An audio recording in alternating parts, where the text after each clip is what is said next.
नमस्कार, मैं हूं धनश्री और आप देख रहे हैं ARK न्यूज। आइए बढ़ते हैं आज की कुछ ताजा तरीन खबरों की ओर।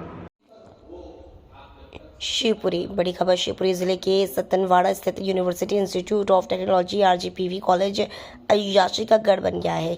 कॉलेज माता पिता अपने बच्चों को बड़ी उम्मीद के साथ रखते हैं और उनका सपना होता है कि उनका बच्चा पढ़ लिख कर अपने भविष्य को उज्जवल करेगा। लेकिन कॉलेज ही जब अय्याशी का गढ़ बन जाए तो हम क्या उम्मीदें रख सकते हैं। कॉलेज प्रबंधक पर उठ रहे सवाल। दरअसल मामले का खुलासा तब हुआ जब उन्होंने कॉलेज के पिछले हिस्से में शराब की बोतलें पड़ी देखी। इसके बाद कॉलेज में शराब की बोतल मिलने की खबर विश्वविद्यालय में आग की तरह फैल गई। कॉलेज परिसर से दर्जनों शराब की बोतल निकलने से कॉलेज प्रबंधक समेत कॉलेज से जुड़े दूसरे कर्मचारियों पर सवाल खड़े हो गए हैं। शराब की खाली बोतलें मिलना कॉलेज प्रबंधक की विफलता को दर्शाता है।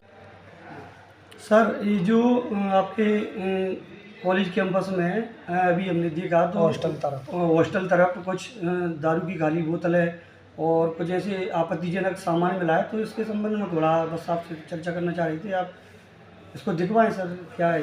हाँ, अभी आपसे मुझे ये जानकारी प्राप्त हुई है तो ये बड़ा दुखद है और बहुत ही खेदजनक है कि हमारे अब ये एक विषय ज़रूर है कि बच्चों ने ये कार्यक्रम ये यदि किया है तो इस पे नज़र रखी जानी आवश्यक है। तो क्योंकि सर शिवपुरी शहर नशे की गिरफ्त में काफ़ी ज़्यादा पड़ चुका है, तो सर ऐसा ना हो कि कॉलेज के अंदर नशा आ जाए तो जो बच्चों का जीवन बर्बाद भी हो सकता है। इस चीज़ ये बिल्कुल आपने जो देखा है, ऑब्जर्व किया है।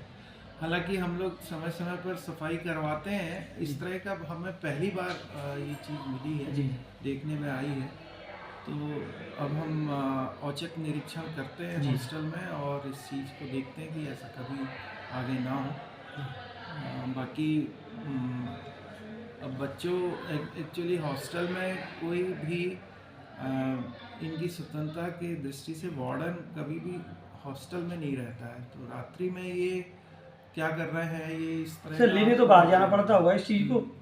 नहीं, वो मैं आपकी बात से सहमत हूँ। अब छात्र तो क्या है कि अपने बैग में रख के ले आता है इन सब चीज़ों को, और हम इनकी व्यक्तिगत स्वतंत्रता पे कभी भी हम वो नहीं कर सकते, सिवाय ये एक नैतिकता का प्रश्न उठता है और उस नैतिकता में हम इनको समझा सकते हैं। हमारी थोड़ी बहुत औचक निरीक्षण हम कर सकते हैं, वो हमें आवश्यक। हालांकि हमारा औचक निरीक्षण चलता है फर्स्ट ईयर की दृष्टि को देखते हुए।